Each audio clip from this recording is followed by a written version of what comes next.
Oh no! Hey, listen!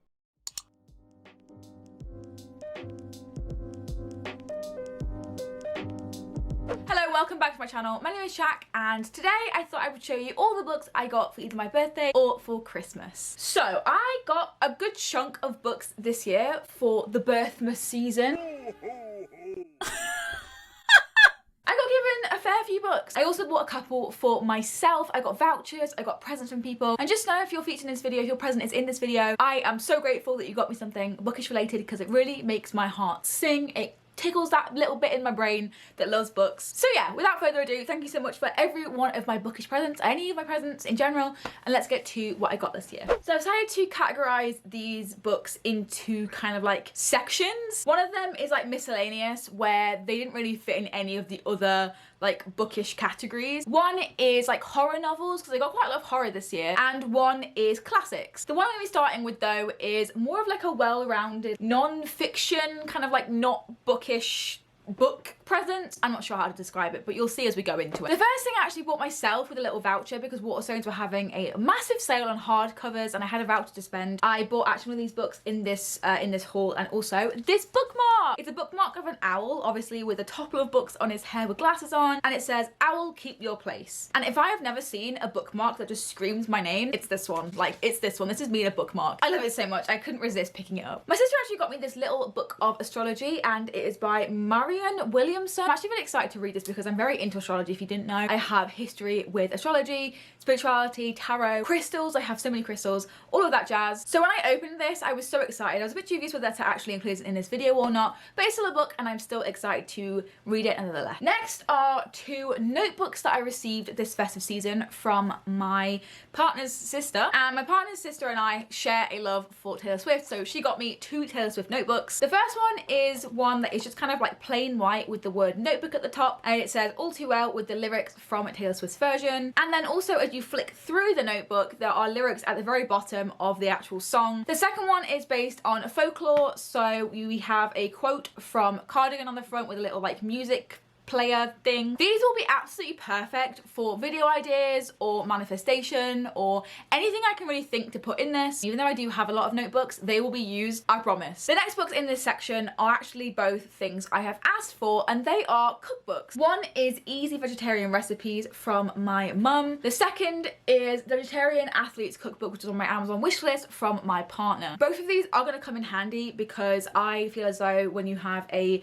meat-eating partner as a vegetarian, it can be kind of hard to make meals and think of new inspiration when you tried a lot of the vegetarian substitutes. I didn't really want to just get like, you know, a corn burger or something, or corn sausages. I wanted to actually take time with my meals in the future when I move out and I have the time and the money. I really would like to dedicate myself to eating healthier meals, taking more time in the meals I'm cooking, and cookbooks are the right way to do so. I think I might try the Easy Vegetarian Cookbook first and then move on to the more advanced recipes in the Athlete's Vegetarian Cookbook. But I'm honestly going to get so much use out of these two and I'm excited to use and cook from them. Okay, so our next section are the miscellaneous books that I couldn't really fit anywhere, but they are both Ramona Blue by Julie Murphy and Clara and the Sun by Kazuo Ishiguro. So I've seen Ramona Blue a lot around on the Book Talk and Booktanet. It is a well-loved book and I kind of just put it on my wish list just to find out why. And it just so happens my best friend was on my Amazon wish list looking at books I wanted, and this was on there. So thank you so much, Aloys, for buying this for me. So this is a sapphic tale of Ramona, and I believe it's kind of just a coming of age novel about Ramona and her friends at the time. Her sister's pregnant, there's a return of her childhood friend, and as she grows up in this book, she kind of shifts with her sexuality, who she is. It's me a proper like character driven book, and I'm really excited for it. I've heard a lot of good things about it. I haven't really got on with Julie Murphy's writing in the past, but I'm hoping I'll give this one a chance and it will be a good book for me to read. Next, I actually bought this one for myself. This is Clara and the Sun. I was looking for this profusely in Waterstones, like I was literally tearing across all the shelves. I was like, where is Clara and the Sun? But I couldn't find it, so I had to order it on Amazon. This is Clara and the Sun. It is a sci-fi novel actually, and I found it over on Victoria Shaz's channel. This is about Clara, who is an artificial friend, and in this world, in this sci-fi, I think far distant future world, humans have kind of like developed science and technology where you can go and buy like a robotic friend, and Clara is said one of those robotic friends. The book details her like inner thoughts and her feelings and what's happening in the world around her. I do have a feeling this will be very slow, and I'm gonna get the audiobook for this one and possibly read along, but I've heard good things about it and I think it's something I could end up really enjoying. Actually, I have one more before we leave this section in parts that I couldn't really like cluster together,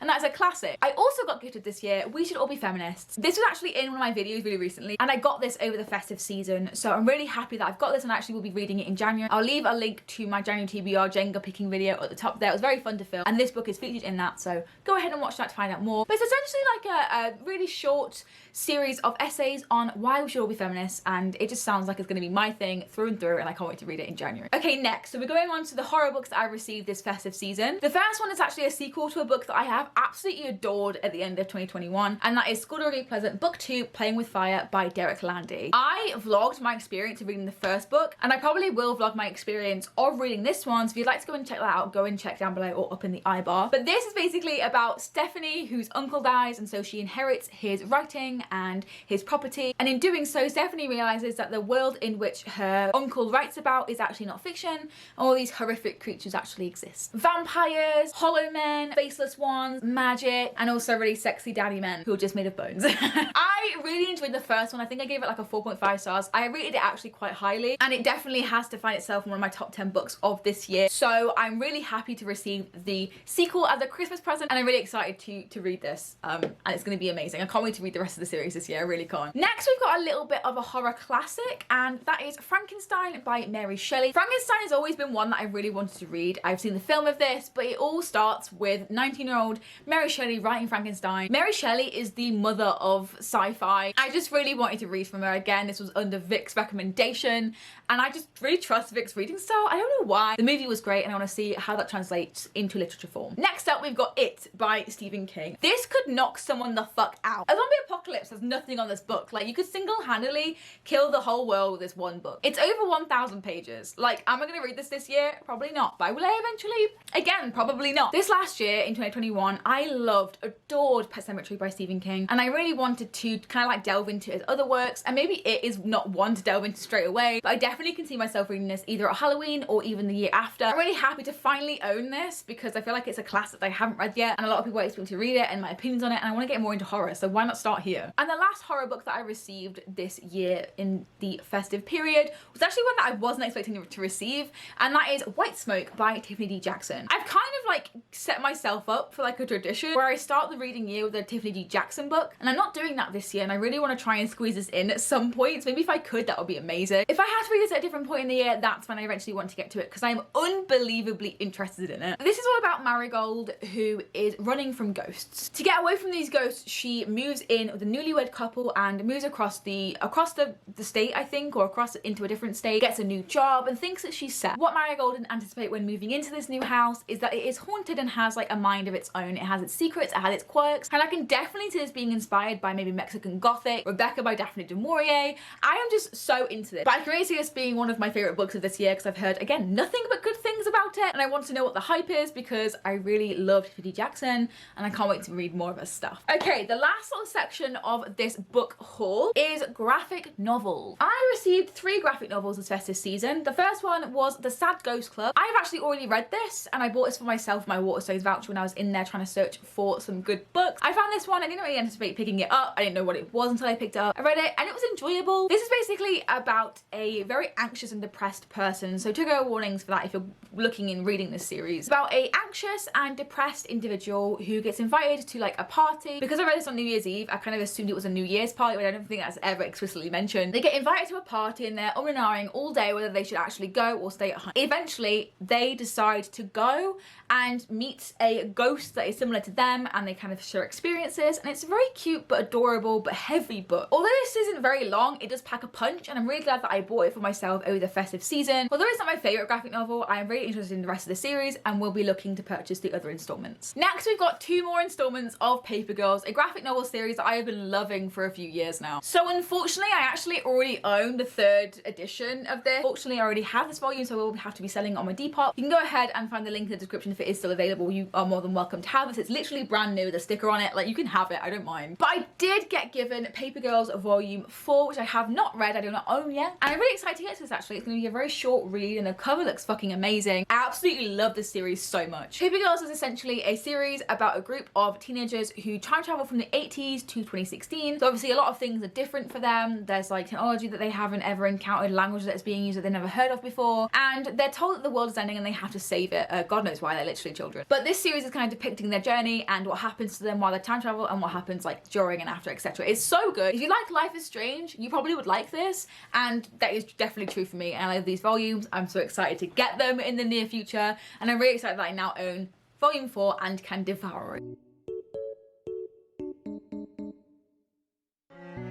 Hello. I've spent the last don't know how long crying and screaming because I forgot books in my haul and my camera's about to die. And I'd fully edited this, rendered it, was even uploading it, and then I realised I forgot 4 books, and I really just want to show them to you really quickly because my battery's about to die and this video is a whole mess and I'm so sorry. So really quickly, did forget some books in this haul, but I forgot. I was a silly noodle and I forgot 4 books. The first one was The Love Hypothesis by Ali Hazelwood. My partner gave this to me. I'm doing a reading vlog of this in February. Spoiler alert, I thought I'd give you that because I fucking forgot this book in my actual video. It's basically a enemies to lovers romance set in a university of science setting between 2 characters. I think one is a PhD student and one is a teacher, and I've heard nothing but good things about this. I'm really excited to read this, and I got it for Christmas. I'm really happy and I'm so grateful. Yes, first one's The Love Hypothesis. The second one is this gorgeous version of Ali LaRue that my sister got me by V.E. Schwab. This is, I think, a Waterstones edition. I have the regular one, but this one is really nice, and it just reminds me of like white chocolate for some reason. It's absolutely gorgeous. Like if you look at the page edges, they're really cute, and I can't wait to reread this so I can read this version and love it even more. So thank you so much to my sister for getting this version for me. I'm sorry I forgot it. These next 2 are both non-fiction, so really they should be in the non-fiction section. But the first one was Women Don't Owe You Pretty by Florence Given. I really wanted this because I've heard, again, nothing but good things about it. I am a little bit fearful that it will come across as white feminist, but I am willing to make the chance, and if it is not good, I'll just have to tell you about it. But it's going to be a amalgamation of stories from women, and that's the only thing I need to get me sold in a book, is just about women for women, and I'm there. I'm sold. I'm a massive lesbian. The last one was Body Positive, A Guide to Loving Your Body by Emily Lauren Dick. Yeah, that's it. Right, you heard it here first. Dick. This is a book for people who are insecure. My sister also got this for me as well, and it's basically just like a book with information and also like journal entry points where you can write in it, prompts to help you get through any eating disorder or feeling insecure of any kind. So I really would like to go through this year, over the year, and read it and properly like fill in my own answers and come more to terms with my body. Even though I don't ever think that I will be body positive, I'm more working towards a stage of body neutrality, so I can maybe get to body positivity in the future, but I'm not sure if that ever will happen, but this book will maybe ensure that it does. I'm so sorry for forgetting 4 probably of my favourite gifts that I got given this year. These 4 were some of the ones I got for my birthday, so it makes sense as to why I forgot them, because after my birthday I put them on my shelves, and so I just forgot about them. I'm so fucking sorry. Thank you so much to the people who not only got me these, but the rest of my books in this book haul as well. I'm really sorry, and you can go back to the video now for the official outro. I'm really sorry. Pierre the French Fisherman saved the day. But there you have it. Those are all the books I received during my birthday and Christmas. If you like this video, please hit the thumbs up and my channel a subscribe for more bookish content. Comment down below anything that you've received in the festive season. Did you get any books for Christmas? What were they? Are you looking to read them very soon? Thank you so much for watching again, and goodbye.